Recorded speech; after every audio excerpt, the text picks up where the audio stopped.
మనమే శ్రమను ఆటంకాన్ని కలిగించాలి. భయం మనల్ని భయపెట్టకూడదు, మనమే భయాన్ని భయపెట్టాలి. ఆ స్థితిలో క్రైస్తవుడు ఉండగలిగినప్పుడు, ఆ స్థాయికి క్రైస్తవుడు ఎదిగినప్పుడు ఇటువంటి పరిపక్వత అనేది క్రైస్తవ జీవితంలో ఒక ఎదుగుదలకు నాందిగా పునాదిగా ఉండడానికి దేవుడు సహాయం చేస్తాడు. కానీ క్రైస్తవుడు ఎప్పుడు కూడా ఎంత శ్రమ ఉన్నా, ఎంత బాధ ఉన్నా, ఎంత ఇబ్బంది ఉన్నా, అందుకే భక్తుడు అంటాడు, సాలలో పశువులు లేకపోయినను, పొలములో పైరు పండకపోయినను, ఏమంటే కొట్లలో ధాన్యం లేకపోయినను, నేను యెహోవాలో సంతోషిస్తాను, నేను దేవుని బట్టి ఆనందిస్తాను అని భక్తుడు చెప్పినట్టుగా ఈరోజు ఒక వ్యక్తి ఇటువంటి సంతోషాన్ని, సమాధానాన్ని మనము క్రీస్తులో, క్రీస్తును బట్టి, క్రీస్తు కొరకు ఒక వ్యక్తి ఆ విధంగా జీవించగలిగితే మనము భక్తిలో స్థిరంగా ఉన్నాం అని చెప్పటానికి ఒక సూచన, ఒక ఆనవాలుగా ఈ మాట ఉండడానికి అవకాశం ఉంది. అయితే ఒక వాక్యం చదవండి. ఫిలిప్పీ పత్రిక 4వ అధ్యాయం 6వ వచన భాగం. ఫిలిప్పీ పత్రిక 4వ అధ్యాయం 6వ వచన భాగం. దేనిని గూర్చి చింతపడకుడు గాని ప్రతి విషయములోనూ ప్రార్థనా విజ్ఞాపనముల చేత కృతజ్ఞతాపూర్వకముగా మీ విన్నపములు దేవునికి తెలియజేయుడి. చాలండి. మీ విన్నపములు దేవునికి తెలియజేయుడి అనే మాటను ఇక్కడ బైబిల్ గ్రంథంలో ఈ మాట మనం చూడగలుగుతూ ఉంటున్నాం. ఈ మాట ఫిలిప్పీ సంఘానికి పౌలు గారు ఎందుకు చెప్పి ఉంటారు? ఏ విషయాన్ని బట్టి పౌలు గారు చెప్పి ఉంటారు? ఎందుకొరకు అని మనం చూడగలిగితే, ఫిలిప్పీ సంఘం ముందు ఎన్నో సవాళ్ళు ఉన్నాయి, ఎన్నో ఇబ్బందులు ఉన్నాయి, ఎన్నో సంఘాన్ని పాడు చేసే కార్యాలు, సంఘాన్ని బలహీనపరిచే కార్యాలు ఎన్నో ఉన్నాయి. అవన్నీ చూస్తున్నప్పుడు ఒక్కసారి విశ్వాసులు ఏమైపోయారంటే డిప్రెషన్లోనికి వెళ్ళిపోయారు. చింతలోనికి, దుఃఖంలోనికి వారు వెళ్ళిపోయారు. ఒత్తిడి, ఆ బాధలోనికి వారు వెళ్ళిపోయారు.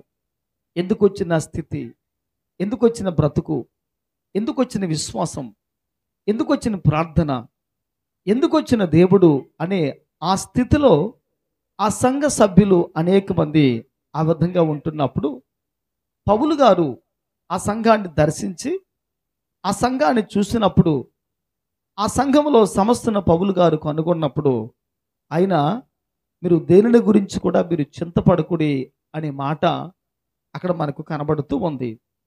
ఈ రోజున మనుషుని జీవితాన్ని బాగా పెకిలించి వేసేది, పెళ్ళగించేది ఏది అని మనం చూడగలిగితే ఈ చింతే, ఈ సమస్యలే, ఈ వర్రీసే. ఇవన్నీ మనుషుని జీవితంలో ప్రవేశించిన తర్వాత మనుషుని యొక్క జీవితంలో ప్రశాంతత కానీ, నెమ్మది కానీ ఏది కూడా ఉండనే ఉండదు. ఈరోజు అనేక మందిని ఈ చింత పట్టి పీడిస్తూ ఉందన్నమాట. చిన్నవారికి ఒక చింత, యవనస్తులకు మరి ఒక చింత, అదేవిధంగా పెద్దవారికి మరి ఒక చింత, భార్యాభర్తలకు మరి ఒక చింత. ఈ చింతలు అన్నీ కలిగిన వారు చాలామంది ఉన్నారు.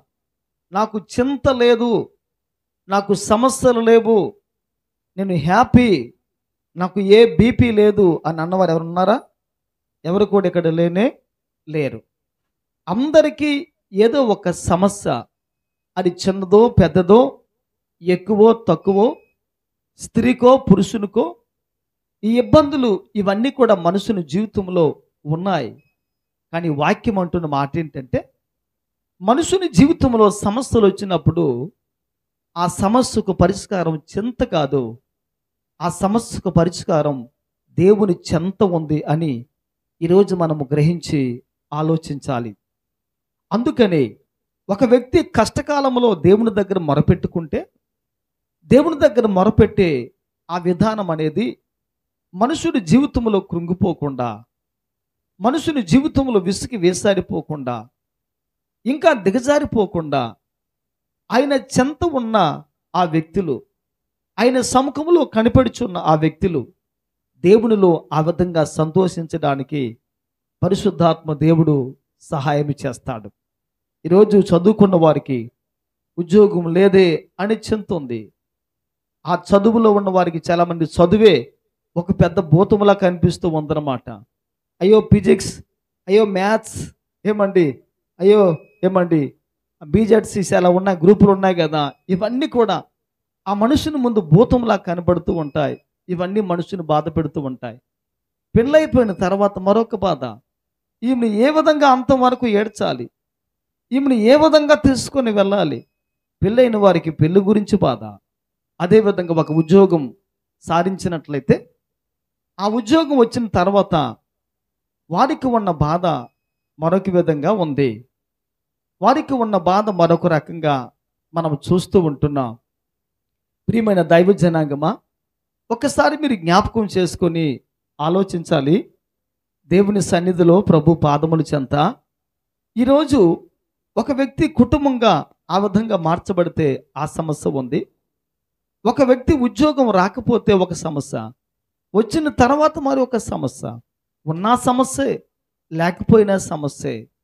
ఏది మనకి పోయినా సమస్యే, ఏది వచ్చినా సమస్యే. ఈ చింతలో ఒక వ్యక్తి దేవుని దగ్గర ఎలాగూ నడవడిక కలిగి ఉన్నాడో అదే ఒక చిన్న ప్రశ్న.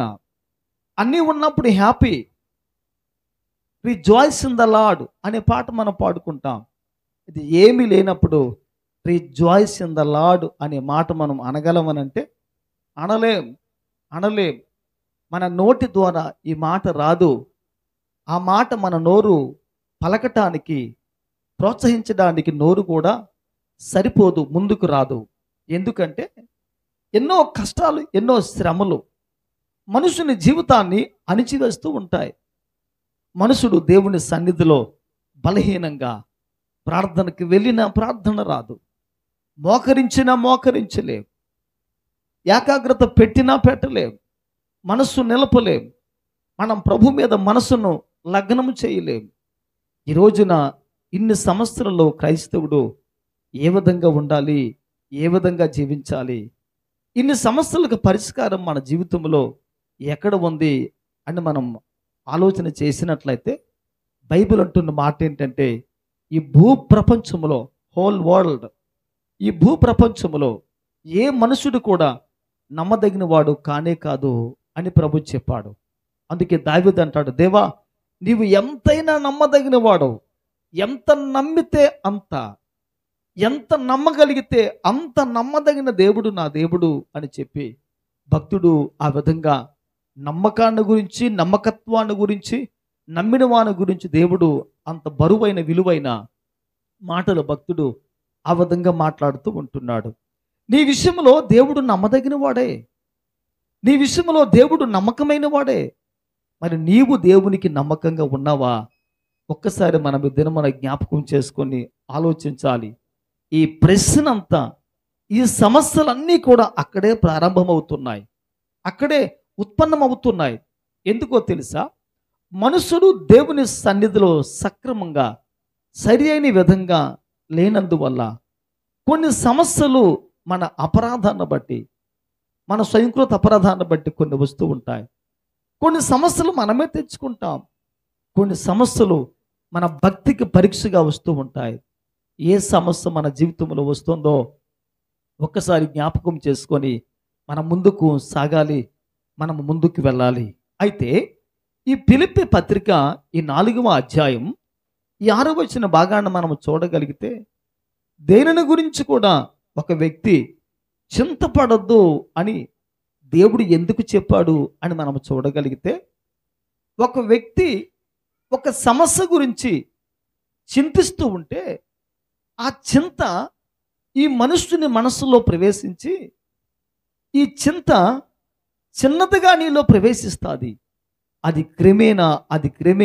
క్రమేణా ఎక్కడి వరకు వెళ్ళిపోతుందనంటే నీ శరీరాన్ని అంతటిని కూడా ఆవరించే స్థాయికి ఆ చింత నీ జీవితాన్ని ఆ విధంగా దిగజార్చి వేస్తూ ఉంటుంది, దిగజారుస్తూ ఉంటుంది. ఎందుకో తెలుసా? నువ్వు సమస్యను చూడక మునుపు సమస్యగానే ఉంటుంది. నువ్వు సమస్యను చూసిన తర్వాత, ఊహించుకున్న తర్వాత, ఆలోచన చేసిన తర్వాత, దాని గురించి మాట్లాడిన తర్వాత అది నీ తలంపుల్లో, ఆలోచనలో, నీ క్రియల్లో, నీ విధానంలో, నీ బ్రతుకులో, నీ జీవితంలో ఒక భాగం అయిపోయి నిన్ను పట్టి అన్ని చోట్ల కూడా పీడిస్తూ ఉందన్నమాట, పీడిస్తూ ఉంటుందన్నమాట. అందుకనే ఒక మనుషుని జీవితంలో ప్రవేశించిన ఆ చింత ఏం చేయాలంటే, మనము చింతించకుండా, చింత ఎక్కడ ప్రారంభమైందో, ఎక్కడ ఉందో చింత అక్కడ ఉండటమే మంచిది. నీ జీవితానికి దగ్గరగా రాకుండా ఉండటమే మంచిది. నీ జీవితంలో ప్రవేశించకుండా ఉండటమే మంచిది. అది ఏ విధంగా ప్రవేశిస్తుంది అని మీరు ఆలోచన చేసినట్లయితే ఒక్కసారి మీరు జ్ఞాపకం చేసుకోండి. ఈ హృదయం నిండిపోయిన దానిని బట్టి ఈ నాలుక ఎప్పుడు కూడా మాట్లాడుతూ ఉంటుంది. హృదయం దేనితో నింపబడిందో నాలుక అదే మాట్లాడుతుంది. అనగా అర్థం ఏంటంటే, కొన్నిసార్లు మనము సమస్య సమస్య సమస్య అంటుంటాం, బాధ బాధ బాధ అంటుంటాం, భయము భయము భయము అనుకుంటున్నాం. ఇది జరిగిపోతుందేమో జరిగిపోతుందేమో జరిగిపోతుందేమో అని మనం ఆ విధంగా పదే పదే ఈ సమస్యల గురించి మనం మాట్లాడుతూ ఉంటున్నప్పుడు ఇవి క్రమేణా అవి మన మనసులో చోటు చేసుకొని, మన మనసును అంతటిని అవి స్వాధీనపరుచుకొని మన జీవితాన్ని అవన్నీ కూడా ఏలడం ప్రారంభిస్తాయి, అధికారం చేయడం ప్రారంభిస్తాయి. మన జీవితం మీద అధికారం చెలాయించడం ప్రారంభిస్తాయి. కనుక క్రైస్తవుడు ఎప్పుడు కూడా చింతను మరచి దేవుని చెంతకు వచ్చి దేవునితో సహవాసాన్ని చేసినట్లయితే ఈ చింతకు పరిష్కారం దేవుని సహవాసమే. ఈ చింతకు పరిష్కారం దేవుని సముఖములో చేసిన ప్రార్థనే. ఈ చింతకు పరిష్కారం దేవుని సముఖములో దేవుని వాక్కు, దేవుని మాట, దేవుని శబ్దం. ఈ రోజున మనుషుడు ఈ విధంగా దేవుని సన్నిధిలో దేవునితో ఒక వ్యక్తి ఏకాంతంగా ఏకాగ్రతగా అన్నీ మార్చి దేవుని సమీపించి దేవుని సముఖములో ప్రార్థన చేసినట్లయితే నిజంగా దేవుడు మన చింతను సమాధానకరంగా మారుస్తాడు. మన కన్నీటిని దేవుడు నాట్యంగా మారుస్తాడు. మన దుఃఖాన్ని దేవుడు ఆనంద బాష్పాలుగా మార్చే దేవుడైనా అనేక మంది భక్తుల్ని మీరు చూడండి, జీవితంలో ఏ సమస్య వచ్చినా సరే వారు వెళ్ళే స్థలం ఏదంటే దేవుని సన్నిధి, గాడ్స్ ప్రెజెన్స్ అన్నమాట. దేవుని సన్నిధి, దేవుడు ఎక్కడ ఉంటాడో, ఆయన సన్నిధి ఎక్కడ ఉంటుందో అక్కడికి వెతుకుకుంటూ వచ్చారు. ఆయన హిజ్కియా కానివ్వండి, దావీదు కానివ్వండి, దానియేలు కానివ్వండి, యోబు కానివ్వండి, మరి ఎవరైనా కానివ్వండి, వారు ఏం చేసేవారంటే దేవుని సన్నిధి ఎక్కడ ఉందో అక్కడికి వచ్చి దేవుని సన్నిధిలో ఏమండి భక్తులు అన్నారు ఈ విధంగా, దేవా మాకు మీరే దిక్కునైనా. ఈ మాట రాజులు పలికే మాట, ఈ మాట రాజులు పలికే మాట, ఈ మాట రాజులు పలికే మాట. రాజు నాకు మీరే దిక్కు అనే మాట ఎప్పుడు చెప్పడు. ఎందుకంటే తన రాజరకానికి, తన నీతికి, తన హోదాకు ఎప్పుడైతే భంగము కలుగుతుందో ఆ భంగము కలుగుతుందని చెప్పి ఎప్పుడు కూడా రాజులు రాజ టీవీని కాపాడుకునే విషయంలో, రాజ హుందాతనాన్ని కాపాడుకునే విషయంలో ఎక్కడ తల వంచరు, తల దించరు. ఎందుకంటే రాజు చనిపోయినంత వరకు కూడా తల ఎత్తుకొని జీవిస్తాడు. అటువంటి రాజులే ఆ దేవుని సన్నిధిని సమీపించి, దేవా నాకు మీరే దిక్కయ్యా అని చెప్పి ఆ విధంగా దేవుని సన్నిధిలో ప్రార్థన చేస్తారు. ఉజ్జియా కానీ, అదేవిధంగా హిజ్కియా కానీ, అదేవిధంగా ఎస్తేరు కానీ, మొర్దెకై కానీ అనేక మంది వ్యక్తులు ఆ విధంగా దేవుని సమీపించి నాకు మీరే దిక్కు ప్రభువా అని చెప్పగలిగిన వారిలో చాలామంది ఉన్నారు. రాజులే దేవుణ్ణి ఆశ్రయించి దేవుని దిక్కుగా చేసుకున్నప్పుడు ఈరోజు మనమెంత, మన బ్రతుకెంత, మన జీవితం ఎంత, మన స్థితిగతులు ఎంత, మన ఉనికి, మన విధానం ఎంత ఒక్కసారి మనం జ్ఞాపకం చేసుకోవాలి. ఆ దేవుడు ఎవరు అని మనం ఆలోచన చేయగలిగితే వాక్యం అంటున్న మాట ఏంటంటే, ఆయన రాజులకు రాజు, ఆయన ప్రభువులకు ప్రభు, ఆయన భూపతులకు అధిపతి, ఆయన ప్రధాన కాపరి, మంచి కాపరి, గొప్ప కాపరి, ఆత్మీయ కాపరి, ఆత్మల కాపరి, ఆత్మల సేదను తీర్చే కాపరి. అయినా ఈరోజు ఒక వ్యక్తి ఆయన హస్తాలలో, ఆయన కౌగిలిలో ఒక వ్యక్తి ఉండగలిగినప్పుడు వాక్యం అంటున్న మాట ఏంటంటే, ఆ దేవుని చెంత నీ చింతను పెట్టగలిగితే ఈరోజు నీ సమస్యకు దేవుని సముఖంలో పరిష్కారం ఉంది అని ఈరోజు మనము గ్రహించి ఆలోచించాలి. మనం ఇంకా వాక్యాన్ని చూడగలిగితే ఈ ఫిలిప్పీ 4:6లోనే వాక్యం అంటున్న మాట ఏంటంటే, చింతపడకుడు గాని ప్రతి విషయములోనూ ప్రార్థనా విజ్ఞాపనముల చేత కృతజ్ఞత పూర్వకముగా మీ విన్నపములు దేవునికి తెలియజేయుడి. స్పష్టంగా ఒక వ్యక్తి దేవుని సముఖములో తెలియజేయాలి అని ఈరోజు వేదవాక్యం ఆ విధంగా మనతో మాట్లాడుతూ ఉంది. ప్రియమైన దైవజనాంగమా, ఈరోజు మనము గమనించాలి, ఒక మనుషుడు చింతను జ్ఞాపకం చేసుకొని ఆ చింతలోనే ఉండిపోతున్నాడా, లేకపోతే ప్రతి విషయంలో కూడా ప్రార్థన విజ్ఞాపనముల చేత దేవుని సముఖంలో మనము దేవునితో చెప్పుకొని ఉంటున్నామా? ఒక్కసారి మనము జ్ఞాపకం చేసుకోవాలి. చింత నీ విజ్ఞాపనకు అడ్డుగా రాకూడదు. చింతలు, నీ సమస్యలు, నీ బాధలు నీ భక్తి జీవితానికి భంగాన్ని కలిగించకూడదు. ఇబ్బందులు, సమస్యలు నీ ప్రార్థనా జీవితానికి, గత కాలంలో దేవుడు నీ జీవితంలో చేసిన ఆ మేలులకు కృతజ్ఞతా భావాన్ని కలిగి, కృతజ్ఞతకు ప్రతిగా ఒక వ్యక్తి దేవుని సన్నిధిలో మరి ఏదైనా ఆ స్థానంలో ఉందేమో ఒక్కసారి మనం ఈ దినమున మనము జ్ఞాపకం చేసుకుని మనం ఈ దినమున ఆలోచన చేయగలగాలి. ఎందుకో తెలుసా, క్రైస్తవుడు ఎప్పుడు కూడా కృతజ్ఞతాపూర్వకముగా,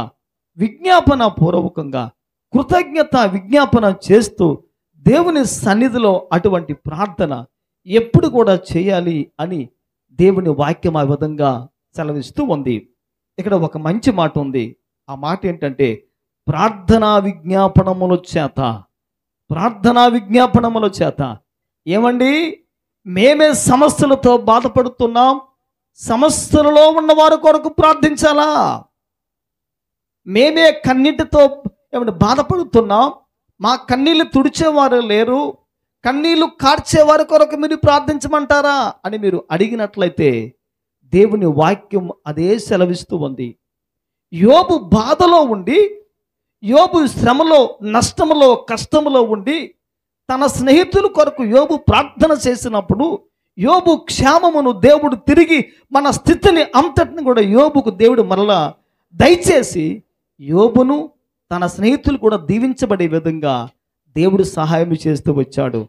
అనగా అర్థం ఏంటంటే, కష్టములో ఉన్న నీవు కష్టములో ఉన్నవారి కొరకు కన్నీరు కార్చినట్లయితే, నీ కన్నీళ్ళు వారి యొక్క సమస్యలు తొడవగలిగితే ఈరోజు నీ ప్రార్థన నీ జీవితంలో కూడా అటువంటి గొప్ప కార్యాన్ని చేస్తుంది అని ఈరోజు మనం గమనించి మనం ఈ దినము ఆలోచన చేయాలి. డాక్టర్ గారు అందరికీ వైద్యం చేస్తారు, అందరికీ మందులు ఇస్తారు, అందరికీ శిలాని పెడతారు, అందరికి కూడా అన్నీ చేస్తారు. కొన్ని సందర్భాల్లో డాక్టర్ గారు కూడా రోగిగా మార్చబడిపోవచ్చు, సమస్యలతో మార్చబడవచ్చు, ఇబ్బందులతో మార్చబడవచ్చు. కొన్నిసార్లు రోగముతో మంచం పట్టే అవకాశాలు కూడా డాక్టర్ గారికి ఉంటాయి. అదేవిధంగా నీవు సమస్యల్లో ఉన్నప్పటికీ కూడా నీ జీవితం ద్వారా అనేక మంది ఆదరించబడాలంటే సమస్యల్లో ఉన్నవారి కొరకు ఒక వ్యక్తి ప్రార్థన చేయాలి. దేవునికి స్తోత్రం కలుగును గాక. అందుకే హెబ్రీ 5:7 వాక్యం అంటున్న మాట ఏంటంటే, ఆయన సమస్యలు ఎరిగినవాడు గనుక, ఆయన సమస్యలలో ఉన్నవాడు గనుక, సమస్త కష్టమును బాధను భరించిన ఏమని ఇట్టి ప్రధాన యాజకుడు మనకు సరిపోయిన వాడు. ఎందుకో తెలుసా, ఆయన అవన్నీ భరించి తట్టుకొని తాలుకొని మనుషుని జీవితంలో మనుషునికి ఎన్ని కష్టాలు, శ్రమలు, చింతలు, బాధలు, ఇబ్బందులు అన్నీ వస్తాయో అవన్నీ నీకు ముందుగానే నీ ప్రధాన యాజకునిగా పిలువబడే యేసు క్రీస్తు ప్రభులు వారు అన్నీ నీకు ముందుగానే ఆయన సహించి భరించి వహించి వచ్చిన దేవుడైన. నీ జీవితంలో కష్టము నీకే ఉందని అనుకోవద్దు, నీ జీవితంలో ఇబ్బందులు నీకే ఉన్నాయని అనుకోవద్దు. నీవు కష్టంలో ఉంటే నీకన్నా కష్టాల్లో ఉన్నవారు ప్రపంచంలో, ఈ విశాలమైన విశ్వములో చాలామంది ఉన్నారు. నువ్వే కన్నీళ్లు కార్చుతూ ఉంటే నీకన్నా కన్నీళ్లు కార్చేవారు చాలామంది ఇంక లోకములో ఉన్నారు. ఎందుకంటే వాక్యం అంటున్న మాట ఏంటంటే, నీవు అనేక మందికి ఆదరణ కలిగించినప్పుడు నీ జీవితంలో అనేక మంది ఆదరణ కలిగించడానికి దేవుడు ఎవరినో పెడుతూ ఉంటాడు ఆయన. ఎవరినో పెడుతూ ఉంటాడు ఆయన. ఎవరికో దేవుడు శాసిస్తాడు, ఆజ్ఞాపిస్తాడు ఆయన. ఎవరికో నీ గురించి దేవుడు మాట్లాడుతూ ఉంటున్నాడు. వాక్యం అంటున్న మాట ఏంటంటే, మిమ్మల్ని మీ కష్టంలో దేవుడు అనాథులుగా విడిచిపెట్టే దేవుడు కాదైనా. అనాథులుగా విడిచిపెట్టే దేవుడు కాదైనా.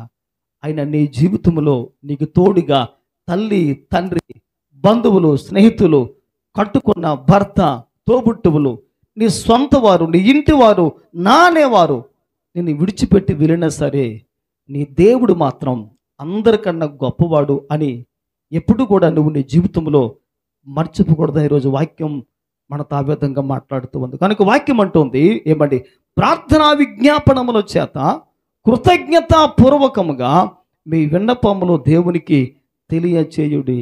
దేవునికి స్తోత్రము కలుగును గాక. చింతలో ఉన్న వ్యక్తి చింతన మరిచి ప్రార్థన చేయమంటున్నాడు. చింతలో ఉన్న వ్యక్తి చింతన మరిచి గతకాల జీవితంలో దేవుడు నీ జీవితంలో ఏమైతే మేలులు చేశాడో వాటిని జ్ఞాపకం చేసుకొని దేవునికి కృతజ్ఞతా భావాన్ని దేవుడు తెలియపరచమని చెబుతూ ఉంటున్నాడు. ఇది సాధ్యమా? ఇది సాధ్యమా? ఇది జరిగే పని కాదు. ఇంపాసిబుల్. అది ఎక్కడ జరిగే పని కానే కాదు. ఎందుకంటే నువ్వే చింతలో ఉన్నావు, నువ్వే బాధపడుతున్నావు, నువ్వే ఇబ్బందుల్లో ఉన్నావు, నువ్వే కలతల్లో కన్నీరులో ఉన్నావు. ఇన్ని కష్టాల్లో ఉంటూ గత కాలంలో నీ జీవితంలో దేవుడు చేసిన మేలును నువ్వు జ్ఞాపకం చేసుకుంటే ఇప్పుడు సరే నువ్వు దేవునికి వందనాలు చెల్లించావా? ఆ కృతజ్ఞత భావాన్ని మనము కలిగి దేవునికి దేవా మీకు స్తోత్రం అని చెప్పగలిగామా? చెప్పలేం. ఎందుకో తెలుసా? ప్రస్తుతము తన జీవితంలో వచ్చిన ఆ స్థితిగతులు, ఆ విధి విధానాలు అనేవి మనుషుని జీవితంలో గత కాలంలో నీకు దేవుడు ఏం చేశాడో అవన్నీ మర్చిపోయే విధంగా సాతానుని వెనక్కి నుండి వాటిని తుడిచేస్తూ ఉంటాడు. నీ దేవుడు నీకేం చేశాడయ్యా? నీ దేవుడు నీకేం చేశాడు? ఇప్పుడు నువ్వు బాధపడుతున్నావు, శ్రమలో ఉన్నావు, కష్టంలో ఉన్నావు. గత కాలంలో దేవుడు చేశాడు అని విడిచిపెట్టేశాడే, అని సహాయం చేయలేదే, ఇంత కష్టములో, బాధలో, వేదనలో, దుఃఖములో ఉన్నావే, ఏం దేవుడైనా నిన్ను మర్చిపోయాడేమో నీ దేవుడు అని నీకు వచ్చిన శ్రమలో ఆ శ్రమలో సాతానుడు ఈ ఉద్దేశాన్ని కలిగించి గత కాలములో నీ జీవితంలో ఉన్న ఆ మంచి కార్యాలు చెరిపే విధంగా సాతానుడు ప్రయత్నాన్ని చేస్తూ ఉంటాడు. ఒక్కసారి క్రైస్తవుడు ఎప్పుడు కూడా జ్ఞాపకం చేసుకోవాలి. గత కాల జీవితంలో క్రైస్తవుడు దేవుని ద్వారా ఎటువంటి మేలులు, ఆశీర్వాదాలు పొందుకున్నాడో వాటికి ప్రతిగా క్రైస్తవుడు దేవుని సముఖంలో కృతజ్ఞత భావాన్ని చెల్లించి దేవానికి స్తోత్రం అని చెప్పాలి. ఆ విధంగా చెబుతూ ఉంటే నీ జీవితంలో ప్రవేశించిన ఆ యొక్క చింత అనేది ఉంది కదా, ఆ చింత చిట్టపట్టమంటూ నీ జీవితాన్ని విడిచిపెట్టి వెళ్ళిపోతుంది. హల్లెలూయా. ఆ చింతలు నీ జీవితాన్ని కలవరపరచాలని వచ్చాయి కదా, నీవు చింతకు చింత కలిగిస్తావు, నీవు బాధకు బాధ కలిగిస్తావు, నువ్వు వేదనకు వేదన కలిగించే వ్యక్తిగా ఉంటావు. ఎప్పుడంటే ఒక వ్యక్తి ఈ కృతజ్ఞత, ఈ ప్రార్థన, ఈ విజ్ఞాపన, ఈ విన్నపాలు ప్రతి విషయంలో దేవునికి కృతజ్ఞత వందనాలు చెల్లించి ఆ విధంగా చెబుతూ ఉంటున్నప్పుడు సాతానుడు నిజంగా ఎంత బాధపడతాడో తెలిసిన, ఎంత బాధపడుతున్నా వాడు చాలా బాధపడతాడు. ఎందుకంటే నిన్ను బట్టి వాడికి ఏం చేయాలో అర్థం కాక నిన్ను విడిచిపెట్టి వాడు వెళ్ళిపోతాడు. మరొక వాక్యం చూడండి, మత్తయి సువార్త 6వ అధ్యాయము 25వ భాగం మనం చూద్దాం. అదేవిధంగా సామెతలు 3:5 కూడా మనం చూద్దాం. మత్తయి 6:25లో ఈ సామెతలు 3:5లో మనం చూడగలిగితే వాక్యం అంటున్న మాట ఏంటంటే, వాక్యం అంటుంది, అందువలన నేను మీతో చెప్పున్నదేమనగా ఏమి తిందుమో ఏమి త్రాగుదమో అని మీ ప్రాణమును గూర్చి అయినను, ఏమి ధరించుకొందుమో అని మీ దేహమును గూర్చి అయినను చింతింపకుడి చాలు. ఇప్పుడు ఇక్కడ చింతలు వివరంగా ఉన్నాయి. ఇక్కడ చింత అనేది చాలా స్పెసిఫిక్గా, చాలా స్పష్టంగా భక్తుడు వ్రాసుకుంటూ వస్తున్నాడు. చింత అంటే ఏంటో అని మనం చూడగలిగితే ఈ మత్తయి 6:25లో వాక్యం అంటుంది, నేను మీతో చెప్పినది ఏమనగా, అంటే చింతిస్తున్న వారి గురించి ప్రభు మాట్లాడుతున్నాడు. చింతలో ఉన్నవారి గురించి దేవుడు మాట్లాడుతూ ఉంటున్నాడు. చింతను జ్ఞాపకం చేసుకున్న వారి గురించి మాట్లాడుతూ ఉంటున్నాడు. చింతలో మునిగిపోయిన వారి గురించి రోజు ప్రభు మాట్లాడుతున్న మాట ఏంటంటే, వాక్యం అంటుంది, ఏమి తిందుమో ఏమి త్రాగుదుమో అని మీ ప్రాణమును గూర్చి అయినను దేవునికి స్తోత్రము కలుగును గాక. అంటే ఇక్కడ ఏముందంటే, ఏమి తిందుమో ఏమి త్రాగుదమంటే ఇది ప్రాణానికి ఉన్న గొప్ప ఆశ, ప్రాణం కలిగిన గొప్ప ఆశ. అందుకే అంటున్నాడు, ఈ ప్రాణానికి ఏమి తినాలో ఏమి త్రాగాలో అనే ఆశ ఉంది కదా, ఈ ఆశను గురించి మీరు చింతిస్తూ ఉంటున్నారా, మీరు బాధపడుతూ ఉంటున్నారా అని ప్రాణము కలిగిన ఆశను రెండవది మన వాక్యంలో చూడగలిగితే వాక్యం అంటున్న మాట ఏంటంటే, ఏమి ధరించుకుందమో అని మీ దేహమును గురించి అయినను చింతింపకుడి. దేవునికి స్తోత్రం కలుగును గాక. సాతాను పెట్టే చింతలు రెండు, ప్రాణాన్ని గురించి దేహాన్ని గురించి, ప్రాణాన్ని గురించి దేహాన్ని గురించి. ఈ ప్రాణము ఈ దేహము అనేవి ఈ రెండు కూడా దేవుని సన్నిధిలో ప్రభు పాదముల చెంత, ఈ రెండు మనము జ్ఞాపకం చేసుకుంటే దేవుని సన్నిధిలో ప్రభు పాదముల చెంత ఇవి మనతో మాట్లాడుతున్న మాటలు మన వాక్యంలో చూడగలిగితే, ఒకటి ప్రాణం, రెండవది శరీరం. ఈ శరీరము ప్రాణము గురించి ఎప్పుడు కూడా చింతపడుతూ ఉంటాం, బాధపడుతూ ఉంటాం. ఎప్పుడు కూడా చూడండి, ఉదయం లేచినప్పటి నుండి రాత్రి పడకకు వెళ్ళినంత వరకు కూడా మన చింత అంతా దేని కొరకంటే, ఏం ధరించాలి, ఏం తినాలి, ఏం వేసుకోవాలి, ఏం తినాలి, ఏం వేసుకోవాలి, ఏం తినాలి. ఎప్పుడు తిండి, కూడు, గూడు, గుడ్డ, ఈ మూడు మనకు అవసరమే కాదనటం లేదు. అయితే వాక్యం అంటున్న మాట ఏంటంటే, ఈరోజు దేవుని చేత కలుగు చేయబడిన మీరు, దేవుని బిడ్డలైన మీరు ఈ చింత మీరు కలిగి ఉన్నారు కదా అని ప్రభు అంటూ ఒక మాట అంటాడు. ఆయన ఆకాశ పక్షులను చూడండి, అవి విత్తవు, కోయవు, కొట్లలో ధాన్యాన్ని కూర్చుకోవు, అయినను మీ పరలోకపు తండ్రి వాటిని పోషించుచున్నాడు. మరొక మాట అద్భుతంగా ఉంది, అయినను మీరు వాటికంటే శ్రేష్ఠులు కారా. దేవునికి స్తోత్రము కలుగును గాక. దేవునికి మానవుడు ఎంతో శ్రేష్టమైన ప్రియమైన శ్రేష్ఠుడు. ఈ ప్రియమైన మనుషుల కొరకు దేవుడు ఏం చేయాలన్నా సరే దేవుడు తప్పించిపోతాడు, దేవుడు పరవశిస్తాడు, దేవుడు సంతోషిస్తాడు, దేవుడు ఆనందిస్తాడు.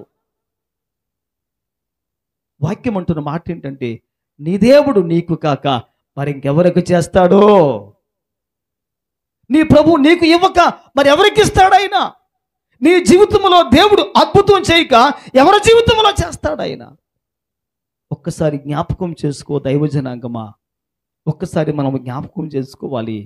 వాక్యం అంటున్న మాట ఏంటంటే, ఈ ప్రాణాల గురించి ఈ దేహాల గురించి ఎప్పుడు కూడా చింత పడవద్దు.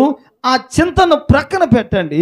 మీ పరలోకపు తండ్రి మీ గురించి ఆయన ఎప్పుడో చింతించి ఆలోచించి మీకు ఎప్పుడు ఎక్కడ ఏది మీకు కావాలో యెహోవా పట్ల భయభక్తులు కలిగిన వారికి సమస్తము సమకూడి మేలు జరుగును గాకన దేవుడు ఎప్పుడు ఆదిలోనే మీ కొరకు దేవుడు ఒక శాసనాన్ని వ్రాసి పెట్టేశాడు. హల్లెలూయా, హల్లెలూయా, హల్లెలూయా.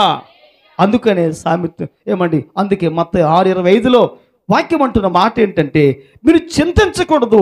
మీ చింత ఎప్పుడు కూడా ఏం చేయాలంటే అది ప్రక్కన పెట్టి మీరు ప్రభులో సంతోషంగా మీరు ఉండాలి. మరొక వాక్యం చూడమ్మా, సామెతలు 3:5 చూడండి ఒకసారి. నీ స్వబుద్ధిని ఆధారం చేసుకొనక నీ పూర్ణ హృదయముతో యెహోవా యందు నమ్మిక ఉంచుము. సామెతలు 3:5లో ఈ మాట మనము చూస్తూ ఉంటున్నాం. ఈ మాటలు ఏముందంటే, ఒక వ్యక్తి చింతిస్తూ ఉంటే, బాధపడుతూ ఉంటే ఆ చింత గురించి యేసయ్య మాట్లాడుతూ సమాధానం చెప్పారు. ఆయన మాట్లాడుకుంటూ వచ్చారు. అయితే ఈ సామెతలు 3:5లో మన వాక్యాన్ని చూడగలిగితే వాక్యం అంటున్న మాట ఏంటంటే, నీ స్వబుద్ధిని ఆధారము చేసుకొనక నీ పూర్ణ హృదయంతో యెహోవా యందు నమ్మిక ఉంచుము. అంటే అర్థం ఏంటంటే, కొన్నిసార్లు దేవునికి మన మనసు పూర్తిగా మనం ఇవ్వలేం. కొన్నిసార్లు మన మనసులో దేవుడు పూర్తిగా ఎంటీ ఖాళీ అయిపోతాడు ఆయన. కొన్నిసార్లు మన మనసు పూర్తిగా దేవునికి కొన్ని సందర్భాల్లో దూరమైపోతూ ఉంటుందన్నమాట. అందుకని వాక్యం అంటున్న మాట ఏంటంటే, క్రైస్తవుడు ఎప్పుడు కూడా నిండే గిన్నె వలె ఉండాలి. ఏమండి, నిండి కుండ వలె ఉండాలి. నిండే ఏమండి ఆ పాత్ర వలె, ఆ గిన్నె వలె ఉండాలి. నువ్వు దేవుని యొక్క అభిషేకము చేత, దేవుని యొక్క ఆలోచనలు ఆశలు కలిగి ఎప్పుడు కూడా నువ్వు ఏమండి నువ్వు దేవుని కొరకు నువ్వు పొంగి పొరలే పాత్రగా ఉండాలి, ప్రకాశించే పాత్రగా ఉండాలి, నింపబడే పాత్రగా ఉండాలి, విరజిల్లే పాత్రగా ఉండాలి. ఇటువంటి పాత్ర ఎప్పుడు కూడా తన జీవితంలో ఆ పాత్ర నష్టానికి ఎప్పుడు కూడా వంగదు. అందుకని సామెతలు 3:5 వాక్యం అంటున్న మాట ఏంటంటే, కొన్ని సందర్భాల్లో మనుషుడు తన స్వబుద్ధిని ఆధారం చేసుకుంటే ఈ స్వబుద్ధి అనేది ఆ మనుషుని జీవితంలో అది ప్రవేశించి వాక్యం అంటున్న మాట ఏంటంటే, నీ పూర్ణ హృదయంతో యెహోవా యందు నమ్మకం ఉంచుము. అంటే దేవుని పట్ల ఒక మనుషుడు పూర్ణ హృదయంతో నమ్మకం ఉంచకుండా చేసేది ఏంటంటే, మన స్వబుద్ధి, మన స్వనీతి, మన సొంత ఉద్దేశాలు, మన సొంత ఆలోచనలు, మన సొంత డెసిషన్, మన సొంత తీర్మానాలు, మన సొంత నిర్ణయాలు కొన్ని సందర్భాల్లో ఈరోజు మన జీవితంలో కొన్నిసార్లు ఏమండి అవి నష్టంగా, శాపంగా మార్చబడతాయి. అబ్రహాము యొక్క జీవితంలో ధనికుడే, సంపన్నుడే, దేవుని మాట విని, దేవుని యొక్క దర్శనాన్ని విని, దేవునికి లోబడి దేవుడి సమస్తాన్ని విడిచిపెట్టమని చెబితే ఆయన విడిచిపెట్టి వచ్చాడు. ఆయన కనాను ప్రాంతానికి వచ్చాడు. కనానులో కరువు ఉంది. ఏమండి కనానులో కరువు ఉంది. లోతు తన సహోదరుడు కుమారుడు ఉన్నాడు. ఆ ప్రాంతం చాలా సస్యశ్యామలంగా ఉంది, పుష్కలంగా, మంచి అందముగా, పచ్చగా, ఏపుగా ఉంది, చాలా ఆశీర్వాదకరంగా ఉంది.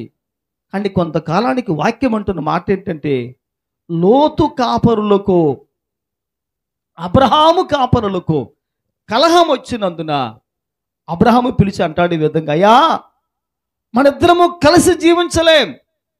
మన మనస్సులు మంచివే కానీ మన పనివారి మనస్సులు మంచివి కాదు. మనము మంచివారమే కానీ మన యొక్క పనివారి యొక్క కాపురులు ఉన్నారే, ఆ కాపుల యొక్క మనసు కలవదు. కనుక నీవు నేను వేరైపోదాం.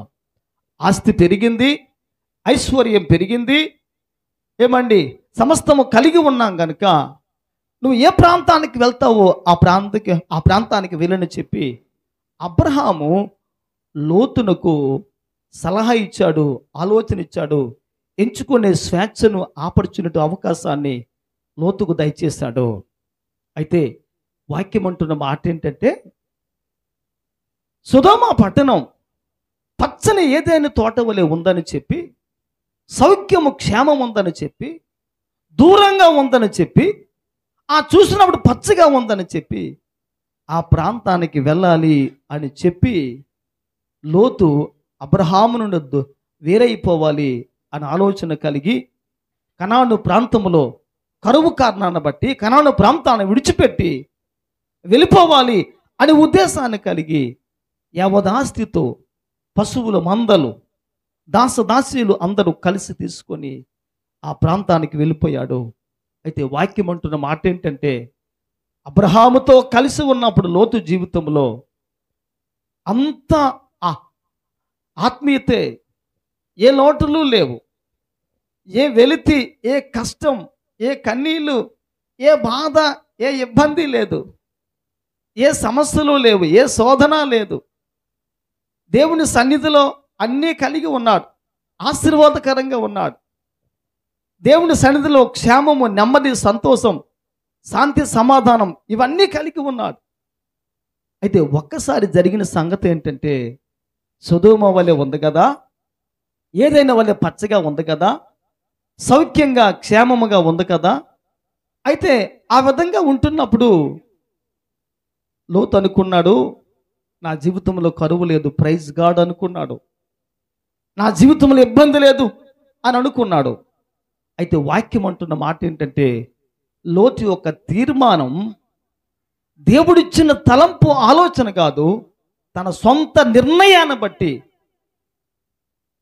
తన సొంత ఉద్దేశాన్ని, ఆలోచనను బట్టి అబ్రహాముకి వేరైపోయాడు. అబ్రహాము సహవాసానికి వేరైపోయాడు, బలిపీఠానికి వేరైపోయాడు. ఆత్మీయమైన వాతావరణం లేదు. తన జీవితంలో ఎంత నష్టమో కష్టం ఉందంటే వాక్యం అంటుంది, దేవుని సహవాసాన్ని విడిచినందున, దైవికమైన సాంగత్యాన్ని విడిచినందున, దేవుని బిడ్డలు విడిచినందున లోతు యొక్క జీవితంలో ఏముంది అని మనం చూడగలిగితే, లోతు యొక్క జీవితంలో చింతలు పెరుగుతూ వచ్చాయి, కానీ చింతకు పరిష్కారం ఎక్కడ దొరకలేదు. దేవునికి స్తోత్రము కలుగును గాక. అబ్రహాము దర్శనము కలిగి వచ్చాడు. అబ్రహాముకు పిలుపు ఉంది, అబ్రహాముకు ప్రత్యేకత, ఏర్పాటు అన్నీ ఉన్నాయి. అబ్రహాము యొక్క జీవితంలో దేవుని ప్రణాళిక, ఉద్దేశం, ఆలోచనలు అన్నీ ఉన్నాయి. అబ్రహాము ఎక్కడ కూడా దేవుని యొక్క పిలుపునకు తప్పిపోకుండా, తప్పు చేయకుండా జీవితాన్ని కాపాడుకుంటూ అంతం వరకు నమ్మకంగా వచ్చాడు. అయితే వాక్యం అంటున్న మాట ఏంటంటే, సొంత ఉద్దేశాలు, సామెతలు 3:5 ప్రకారంగా వాక్యం అంటున్న మాట ఏంటంటే, వాక్యం అంటుంది, నీ స్వబుద్ధిని ఆధారము చేసుకొనక నీ పూర్ణ హృదయంతో యెహోవా యందు నమ్మకముంచుము. దేవునికి స్తోత్రము కలుగును గాక. దేవా, ఈరోజు ఈ చింతకు కారణం నా సొంత ఆలోచనలేమో, ఈ రోజున ఈ సమస్యలకు కారణం నా సొంత నిర్ణయాలేమో, ఈరోజు ప్రభు నా కష్టాలకు, బాధలకు కారణం నా సొంత నా ఓన్ డెసిషన్ ఏమిటో, నా తీర్మానం ఏంటో, నా ఉద్దేశం ఏంటో చెప్పాను. ఒక వ్యక్తి దేవుని సముఖంలో ఈరోజు ఆ విధంగా ఆలోచన చేయగలిగితే, ఈరోజు ప్రభు అంటున్న మాట ఏంటంటే, నీ సొంత స్వబుద్ధి, నీ సొంత ఉద్దేశాలు, నువ్వు నీ పూర్ణ మనసుతో, నువ్వు నీ పూర్ణ ఆత్మతో నువ్వు నీ దేవుణ్ణి సేవించకుండా నీ జీవితానికి అప్పుడప్పుడు కూడా అభ్యంతరాలుగా, అడ్డుబండల వలె ఆటంకంగా మార్చబడుతూ ఉంటాయి. దేవునికి స్తోత్రము కలుగును కాక. వాక్యం అంటున్న మాట ఏంటంటే, యెబ్బోకు రేవు దగ్గర యాకోబు యొక్క ప్రార్థన జీవితానికి దేవునితో మాట్లాడాలి, సహవాసం చేయాలని చెప్పి ఆ ఉద్దేశంతో యాకోబు యెబ్బోకు రేవు దగ్గర, దేవుని దగ్గర ఆయన ప్రార్థన చేయటానికి, తన జీవితంలో దేవుణ్ణి యాకోబు కలుసుకొని దేవునితో సహవాసం చేయడానికి తన జీవితంలో ఏమేమి అడ్డుగా ఉన్నాయో యెబ్బోకు రేవు దాటించి ఇద్దరి నుండి అద్దరికి దాసదాసీలను, పనివారని, సంపదను, గొర్రెల మందలు, మేకల మందలు, పశువుల మందలు అన్నీ కూడా దాటించి యెబ్బోకు రేవు అవతల అన్నీ ఉన్నాయి. యెబ్బోకు రేవు యువతల ఒక్క యాకోబు మాత్రమే ఒంటరిగా దేవుని ఉద్దేశాన్ని కలిగి, దేవుని దేవుని యొక్క సన్నిధి కలిగి, దేవుని సహవాసాన్ని కలిగి, దేవుని కార్యాలు కలిగి, దేవునితో పోరాడాలి. నా జీవితంలో ఇంతవరకు ఎందుకు చింత ఉందని చెప్పి ఆ చింతతో దేవుని సముఖంలో మాట్లాడి ప్రార్థించాలి అని ఉద్దేశంతో తన చింత కొరకు దేవునిలో పోరాడే విషయంలో యాకోబు ఒక్కడు ఒంటరిగా యెబ్బోకు రేవు దగ్గర మిగిలిపోయి దేవునితో పోరాటం ప్రారంభించాడు. వాక్యం అంటున్న మాట ఏంటంటే, ఒక నరుడు తెల్లవారి వరకు పెనుగులాడుతూ ఉంటున్నాడు. అందుకే హోషేయ అంటాడు, యాకోబు మగసిరి గలవాడై దేవునితో పోరాడి గెలిచాడు. యాకోబు మగసిరి గలవాడై దేవుని సముఖంలో పోరాడి గెలిచాడు. తన చింతలు తీర్చుకోవడానికి, తన జీవితంలో వచ్చిన కష్టములను గొట్టెక్కించడానికి, తన జీవితంలో తన భక్తి జీవితానికి, ప్రార్థనా జీవితానికి, దేవుణ్ణి కలుసుకునే జీవితానికి ఏ వ్యక్తి అయినా, ఏ వస్తువైనా, ఏ పరికరమైనా, ఏ పనిముట్టైనా నా దేవుణ్ణి కలుసుకునే విషయంలో అడ్డుగా వస్తుందేమని చెప్పి యెబ్బోకు రేవు దాటించి అతడికి అన్ని పంపివేశాడు యాకోబు. ఒక్కడే ఒంటరిగా మిగిలి దేవుని సముఖంలో తన చింతకు కారణం ఎవరో, ఏమయ్యిందో, తన జీవితంలో ఇన్నేళ్లు బాధ పెడుతున్న ఆ చింత కొరకు దేవుని సముఖంలో మగసిరి కలిగి యాకోబు పోరాడుతూ వచ్చాడు. సామెతలు 3:5 అంటుంది, తన స్వబుద్ధిని యాకోబు ప్రక్కన పెట్టేశాడు. తన స్వబుద్ధిని లోతు కలిగి జీవితంలో నష్టపోయాడు. యాకోబు తన జీవితంలో స్వబుద్ధిని పక్కన పెట్టి పూర్ణ మనసుతో, పూర్ణ వివేకముతో, పూర్ణ ఆత్మతో దేవుని స్తుతించి ఆరాధించే విషయంలో యాకోబు ఒక్కడ మాత్రమే మిగిలిపోయాడు. ఈరోజు రాత్రి నేనైనా ఉండాలి, నా చింత అయినా ఉండాలి. రేపటికి సూర్యోదయం కాబోతూ ఉంది.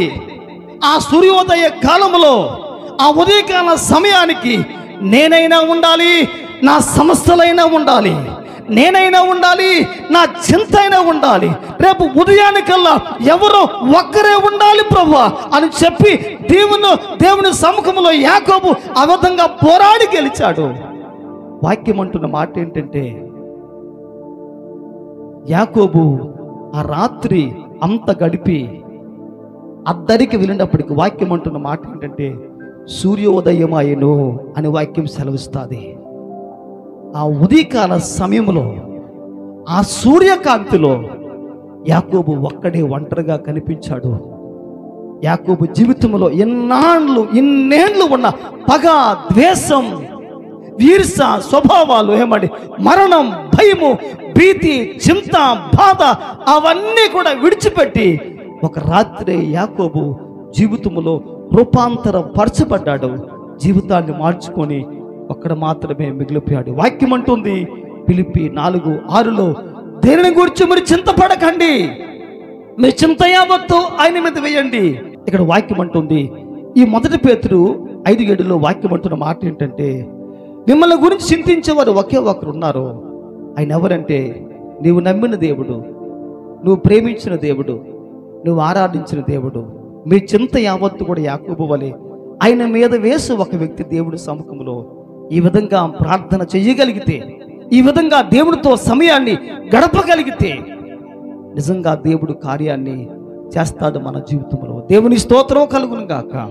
అందుకే పేతురు అంటున్నాడు, మీ చింత యావత్తు కూడా మిమ్మల్ని చింతించే దేవుని పట్ల మీరు ఆయన మీద వేయాలి, ఆయన మీద వేయాలి, ఆయన మీద పెట్టాలి, ఆయనకే అప్పగించాలి. కొన్ని సందర్భాల్లో మనం ఏమనుకుంటామంటే, చిన్న చిన్న సమస్యలు మన జీవితంలో ఉంటే మనం ఏం చేస్తామంటే, ఇది నా వల్ల అయిపోతుంది, నా వల్ల జరిగిపోతుందని చెప్పి మనము కొన్ని మాత్రమే దేవునికి అప్పగిస్తాం, కొన్ని మనలోనే ఉంచుకుంటాం. దేవునికి ఇవన్నీ ఎందుకు? ఆయన భరించగలడా, సహించగలడా, ఓర్చుకోగలడా? దేవునికి మనం కొన్ని మాత్రమే అప్పగిస్తాం, కొన్ని మనలో మనం పెట్టుకుంటాం.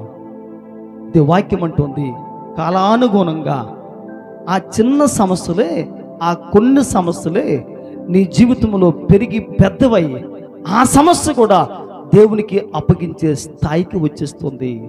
అందుకని 1 పేతురు 5:7 వాక్యం అంటుంది, మనల్ని గురించి చింతించే ఆ దేవుని దగ్గర మన చింతంతా మనం పెట్టగలిగితే ఆయన మన జీవితానికి సరిపోయిన దేవుడైనా, నీ చింతను అంతటిని కొంత కాదు అంతటిని భరించగలిగిన దేవుడైనా, అంతటిని భరించగలిగిన ఆ దేవుని సముఖంలో ఒక వ్యక్తి ఆ చింతను అప్పగిస్తే నిజంగా మన దేవుడు మన బాధను భరించి వహించువాడిగా ఉంటాడు. దేవుని స్తోత్రం కలుగును గాక. హల్లెలూయా, హల్లెలూయా. అందుకే వాక్యం అంటుంది, నిన్ను గురించి ప్రపంచంలో ఎవరైనా బాధపడేవారు ఉన్నారంటే, నిన్ను కని పెంచి పోషించి తల్లి గర్భంలో పిండముగా వేసిన ఆ దేవుడే నీ జీవితంలో నీ గురించి అయినా ఎప్పుడు కూడా ఎల్లప్పుడూ దిగులుతో బాధపడుతూ వ్యాధులు కలిగి ఉండే దేవుడైన. కళ్ళు మూసుకుందాం, ప్రార్థన చేద్దాం. ఈరోజు ప్రభా, ఈ ఉదయకాల సమయంలో మీ పాదములు చెంత మీ సముఖంలో చేరి ప్రార్థిస్తున్నాము నాయన. మీరెంతో గొప్ప దేవుడు, మంచి దేవుడు తండ్రి. మీ గొప్ప కార్యాల బట్టి మీ నామమునకు మహిమను చెల్లిస్తున్నాము నాయన. మీ గొప్ప కార్యాల బట్టి మీ నామమునకే వందనాలు చెల్లిస్తున్నాము ప్రభా. తల్లి కన్నా తండ్రి కన్నా ఎక్కువగా ప్రేమించే దేవుడు మీరు. తల్లి కన్నా తండ్రి కన్నా ఎక్కువగా ఓదార్చే దేవుడు మీరు. అయ్యా, మా దుఃఖ దినములలో, మా సమయాల్లో, మా సందర్భాల్లో నాయన మాతో ఉన్న దేవుడు మీరు. మీరు మా జీవితానికి చాలిన దేవుడు ప్రభా. అయ్యా, మీకు వందనాలు చెల్లిస్తున్నాము నాయన. ఈ భౌతికమైన జీవితంలో మాకు వచ్చిన శ్రమలు, నష్టాలు, కష్టాలు, బాధలు, ఇబ్బందులు, ఈ భౌతికమైన చింతంతా మా జీవితంలో ప్రభా ప్రవేశించి మీ వద్దకు రాకుండా, మీ సముఖంలో మోకరించకుండా, మీ సన్నిధిలో ప్రార్థించకుండా, మీ సముఖంలో ప్రభా నోరు తెరవకుండా, అడగకుండా చేస్తూ ఉంటున్నాయి, విన్నవించకుండా చేస్తున్నాయి నాయన. ఈరోజు మా సమస్యలకు పరిష్కరించండి, మా చింతకు ముగింపును పలకండి నాయన. ప్రార్థన విజ్ఞాపనలు చేస్తూ కృతజ్ఞత పూర్వకముగా మా విన్నపాలు మీకు ఎప్పుడు చెల్లించుకుంటే మీ సన్నిధిలో ప్రార్థన చేయటే మా ధర్మం, మా కర్తవ్యం, మా విధి నాయన. ఎల్లప్పుడూ ప్రభా ప్రార్థన ఆత్మను కలిగి ఎల్లప్పుడూ ప్రార్థన పూర్వకంగా మీ సన్నిధిలో జీవించే జీవితాన్ని ఈరోజు మీరు మాకు ప్రసాదించండి. మా జీవితాల్లో మాకు తోడుగా ఉండండి నాయన. తల్లి వలె తండ్రి వలె ఆదరించండి, ప్రేమించండి, అభిమానించండి ప్రభువా, అభిమానించండి నాయన. ఎన్నాళ్ళు ఎన్నేళ్ళు ఎంతకాలం ప్రభు నా జీవితంలో కష్టాలు బాధలు, ఇకనైనా ఈ రోజైనా సరే నాయన నేను మిగలాలి, నా సమస్యలు హరించిపోవాలి, నేను గెలవాలి, నా సమస్యల ప్రభావం ఓడిపోవాలి. నాకున్న పేదరికం, నాకున్న దుఃఖం, నాకున్న అవమానం, నాకున్న నిందలు, నాకున్న ఆర్థిక ఇబ్బందులు అన్ని ప్రభా మీ సన్నిధిలో ప్రభా ఆర్థికం అంతా అన్ని ప్రభా అపజయము పాలు కావాలి. నాకు విజయాన్ని ప్రసాదించండి ప్రభా. నేను గెలవాలి, నా సమస్యలు ఓడిపోవాలి, నేను నిలవాలి, నా సమస్యలు ప్రభా అదృశ్యమైపోవాలి. దేవుని అడుగుదాం ఈరోజు ప్రభా. యాకోబు యెబ్బోకు దేవుని దగ్గర ఏ విధంగా నాయన మీ సన్నిధిలో ప్రభా స్వబుద్ధిని ఆధారము చేసుకొని మీ మీద ఆధారపడి అయ్యా అంత కష్టములో ప్రభా జీవించాడో ఈరోజు మాకు నేర్పించండి నాయన. మా ఒంటరి జీవితంలో, మా ఏకాంత జీవితంలో, మా సుఖదుఖాల్లో, బాధల్లో, ఇబ్బందుల్లో నాయన మీరు మాతో ఉన్నారని నమ్మి విశ్వాసముతో ముందుకు వెళ్ళగలిగే జీవితాన్ని ఈరోజు మాకు ప్రసాదించండి ప్రభా. మాకు ప్రసాదించండి. మా జీవితంలో సహాయం చేయండి నాయన, సహాయం చేయండి తండ్రి. ఈరోజు గడిచిపోగానే రేపు మా జీవితంలో ప్రభు ఒక శుభదినముగా ఉండాలి. ఈరోజు మా జీవితంలో కష్టం ఉంది, రేపు కష్టాలు ఉండకూడదు. ఈరోజు మా జీవితంలో బాధ ఉంది, రేపు మా జీవితంలో బాధ ఉండకూడదు నాయన. ఈరోజు ఉన్న ప్రతి సమస్యను రేపు ఉండకుండా చేయగలిగిన దేవుడు మీరు నాయన. సహాయం చేయండి.